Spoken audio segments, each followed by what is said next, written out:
Hi people, this is Annoyed bringing you guys a tutorial on how to set up a HD PVR software wise.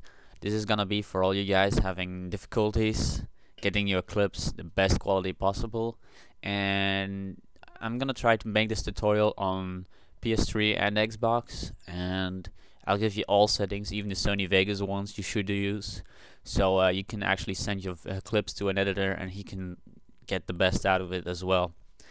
Because a lot of people forget that one of the most important rules is you should play or set up your PS3 or your Xbox to 720p. Why is that? You think because component cables can go to 1080i and HD PVR can record 1080i. The point is 1080i gets recorded at 30 frames per second through the HD PVR. And if you're gonna do a slow motion on that or whatever kind of it's gonna be less smooth anyways, and 720p gets recorded at 60 frames per second, and that's it's much smoother, and 1080i actually doesn't seem any better on YouTube because the codecs is bad on YouTube.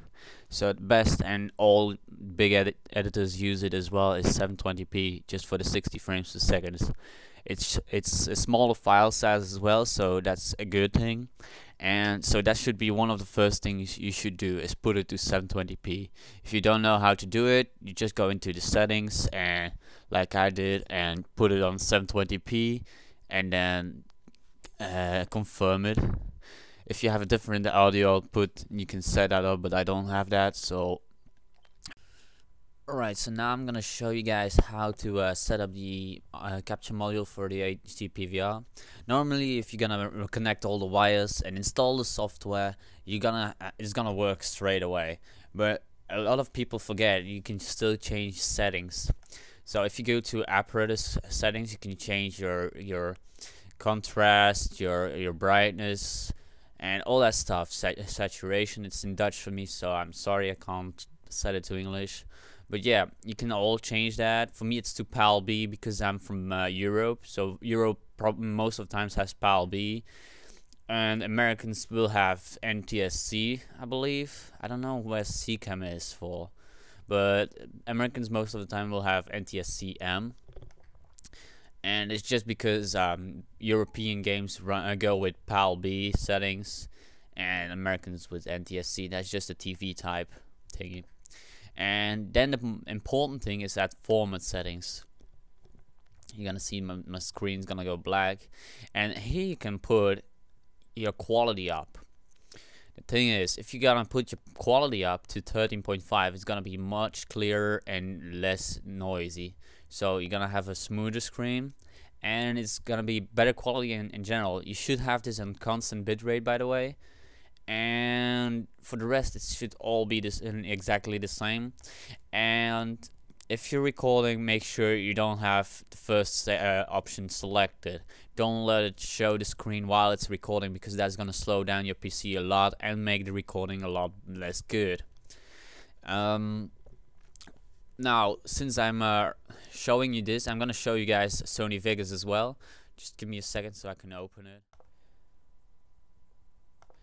Alright, so now I'm gonna show you guys how to set up Sony Vegas. I'm gonna show you the render settings and the project settings.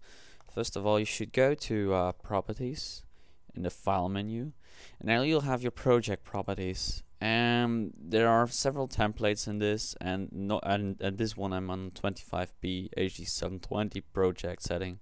If you're gonna go for a montage, I suggest you put that up to HD 720 50 frames per second, or 59 frames per second. I actually think 59 would be better, because your clips will be in 60 if you follow my tutorial on your HD PVR thing. But since this is for a tutorial video, I put it to 30 to make the file size smaller. It's like almost half of the size, and the quality doesn't have to be that good like montage. So yeah. So after that, you'll have your clips, and I'm gonna show you, while I'm here, I'm gonna show you what the difference is when you record in 60 frames and 30 frames per second. So let me go to my clips drive, and I'm just gonna put a random clip in here. It's raw clips, so it's gonna be quite long, I believe. This one is quite decent. It's only 2 minutes. So yeah, there's nothing been done to this yet.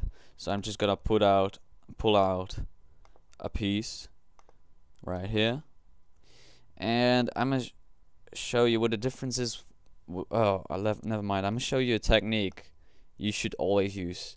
If you go right click the clip and go to properties, you'll have the properties from your single clip, and here you'll see small resample, false resample, and disable resample. Always make sure you check disable resample.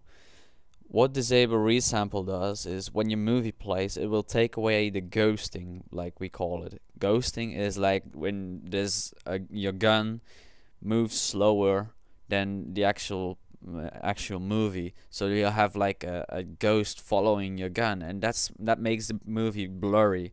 And if editors get clips like that, they kind of get pissed, because it's you can't do anything with clips like that. And just if you upload it to YouTube, it will suck as well, because you'll have like all blurriness and slow motion behind it. So when I upload this tutorial, I will show you guys what the difference is. Like, I will put them split screen and show you left side without ghosting and right side with ghosting, so you'll see the difference. So that's one thing you should always do. If you want to do it for an entire track, I believe you can select the entire track, right? And then I don't know, probably right click, and then switches and disable resample, so you can do it for an entire track of clips. Just make sure you select all your video clips and select disable resample, and that will disable resample for all your clips and make them good to go. So next thing you want to do is go to render as, if you want to render it out or just create a movie like you wanted to upload to YouTube. If you click that, you will get your menu where you can save it, right? So you give it a file name, and you can save it as Sony AVC. That's what I always use, MP4. Some people prefer WMV. I prefer MP4. It's just a preference. And the only thing I check is save project markers and media file, just because it's the only thing you actually need. And then here's the important thing. This should be template if it would be an English version, but I'm using a Dutch version. So my template is for YouTube. It's a custom one I made, and it's actually quite the same as internet 1280 times 720, 25 frames per second. Just because you don't need more than 25 frames per second for YouTube. And if it's slowed down, even if you use 60 frames per second clips and you use slow motion, the only thing you'll need is 25 frames per second. The only thing you need 60 frames per second for is because if you're editing it, you stretch it, and then you'll need more frames. So you just select that one and you customize it. Go to custom, and there you'll see a lot of settings, and this one should go to kback. That's one of the things you should change. And then the frame rate to 25 if you're from Europe, and 29.97 if you're from America, just because the files will be different as well. You can try it on PAL. I don't know if it will make that much difference, but NTSC is American, PAL is European. Audio should be the same, like it normally is. I put format on MP4, like I said before, and the project should be the same as well, right? So if you want to save that template for later use, you can just give it a name here on top. It will say template instead of schablone, and you can just give it a name for YouTube tutorial, something like that, and just click the diskette button. We call it diskette, I don't know, just save button, never mind. And it will be saved in your list for next time. Like I have my for YouTube and cell phone, so those are templates I made before, and you just click save. For me it's Opslan Dutch again, fucking fail. But yes, just save and it will render it out. Will take a lot of time depending on how long it is. If it takes a lot of time, don't worry about it. It will be good quality. And yeah, that should be it. And if you have any questions, you feel free to send me any instant messages. Tweet me on my Twitter. I'll add my Twitter in the description box, or just comment on this video and I'll surely get back to you and help you out as soon as I can. So thanks for watching. Please rate this because this helps a lot of people out, and I hope you like your recording time.